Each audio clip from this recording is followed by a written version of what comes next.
Assalamualaikum warahmatullahi wabarakatuh. Perkenalkan, nama saya Safinatun Naja dengan NPM 135. Saya perwakilan dari kelompok 5 yang bertema Hubungan Agama dan Negara, yang berjudul Dugaan Penistaan Agama. Tim sukses caleg DPRD Pringsewu gunakan Al-Quran dalam sumpah pencoblosan, dengan dosen pengampu Bapak Fatahillah SHMPD. Dengan identitas kelompok ada Ketua Muhammad Faisal Husni dengan NPM 161, Safinatun Naja dengan NPM 135, anggota Lingling Ayu Sarita dengan NPM 111, Dwi Astuti dengan NPM 117, Sairul Pangestu dengan NPM 118, Preti Aprilia dengan NPM 128, Fadila Safiana Mawarni dengan NPM 145, Rahma Aulia dengan NPM 216. Baik, selanjutnya ada latar belakang masalah.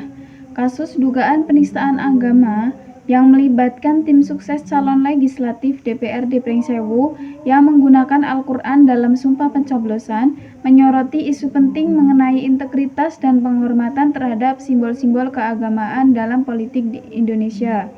Isu ini sangat relevan dengan nilai-nilai Pancasila, khususnya sila pertama yang menekankan ketuhanan yang Maha Esa yang mewajibkan setiap individu dan kelompok untuk menghormati keyakinan agama lain.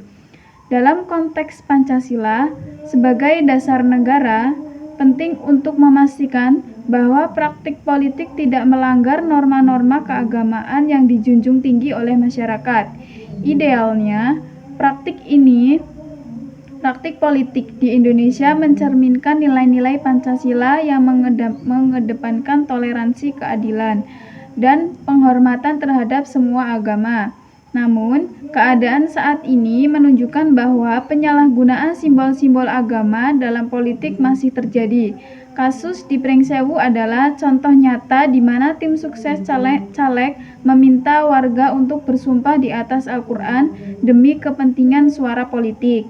Tindakan ini tidak hanya menimbulkan protes dari masyarakat, tetapi juga memicu kekhawatiran akan potensi konflik antar umat beragama, kesenjangan antara kondisi ideal dan keadaan nyata. Ini menciptakan masalah serius dalam konteks demokrasi dan keagamaan.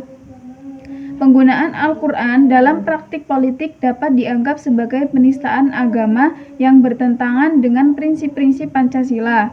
Oleh karena itu, untuk mengevaluasi isu terkait dugaan penistaan agama ini secara menyeluruh untuk membantu memahami dampak tindakan tersebut terhadap masyarakat serta memberikan rekomendasi untuk mencegah terulangnya kasus serupa di masa depan. Dengan evaluasi menyeluruh, diharapkan dapat ditemukan cara-cara baru untuk mengatasi isu ini dan mendorong perubahan positif di masyarakat, sehingga nilai-nilai Pancasila tetap terjaga dalam setiap aspek kehidupan bangsa dan bernegara. Terima kasih. Baik, yang selanjutnya ialah tujuan. Tujuan yang ingin dicapai melalui proyek ini adalah untuk meningkatkan pemahaman terkait hubungan agama dan negara dalam kerangka Pancasila, serta pentingnya menjalankan kehidupan beragama dan bernegara yang berpedoman pada nilai-nilai luhur Pancasila. Berikut adalah kajian teori. Yang pertama, teori pembelajaran berbasis masalah atau problem based learning atau PBL. Yang kedua, teori perubahan soal. Dan yang ketiga, teori pembelajaran berbasis proyek atau project based learning atau PJBL. Dengan manfaatkan PBL dan PJBL, pelajar akan peneliti dapat melakukan ekspresi mendalam mengenai isu-isu kompleks serta mengembangkan keterampilan kritis yang diperlukan untuk menghadapi tantangan sosial. Sementara itu, teori perubahan sosial menyediakan pemahaman dan bagaimana tindak tersebut mencerminkan perubahan dan norma dan nilai di masyarakat. Berikut adalah metode pengkajian. Pengumpulan data menggunakan metode wawancara, observasi, dan studi pustaka dilakukan untuk mengumpulkan data. Setelah data terkumpul, analisis dilakukan untuk mengidentifikasi tren, pola, dan tema yang muncul dari hasil wawancara, observasi, dan analisis media. Analisis deskriptif memberikan gambaran awal yang penting mengenai dugaan penistaan agama oleh tim sukses caleg DPRD Pringsewu. Hasil evaluasi dibandingkan dengan tujuan awal proyek untuk menentukan apakah tujuan tersebut tercapai. Selanjutnya akan diidentifikasi bagian yang perlu diperbaiki berdasarkan hasil evaluasi dan memberikan rekomendasi untuk tindakan selanjutnya. Evaluasi ini tidak hanya akan mengukur keberhasilan proyek, tetapi juga membantu dalam merumuskan solusi konstruktif untuk mencegah terulangnya kasus serupa di masa depan. Terima kasih. Adapun jadwal kegiatan yang pertama yaitu tahap persiapan yang berisi tentang A. Penyusunan dan pengajuan laporan pengelola masalah. Waktu pelaksanaan itu pada tanggal 14 sampai 28 Oktober 2024 yang berisi tentang keterangan mencari permasalahan di sekitar terkait topik yang telah ditentukan dan menyusun naskah laporan pengusulan masalah. Yang kedua itu pengajuan proposal yang akan dilaksanakan pada tanggal 4 sampai 11 November 2024 dengan menyusun rencana kegiatan yang akan dilakukan selama proyek berlangsung. Selanjutnya adalah 2 tahap pelaksanaan yang berisi tentang 1 pengumpulan data melalui studi pustaka yang akan dilaksanakan pada tanggal 14 Oktober 2024 dan 12 November 2024 yang berisi tentang keterangan mengumpulkan data dari sumber-sumber pustaka dan internet. Yang kedua itu ada pengumpulan data melalui wawancara dan observasi yang akan dilaksanakan pada tanggal 12 sampai 15 November 2024 yang berisi tentang keterangan mempersiapkan dan melakukan wawancara, diantaranya membuat janji dengan narasumber, menentukan tempat, dan pedoman wawancara terkait kasus yang dikaji.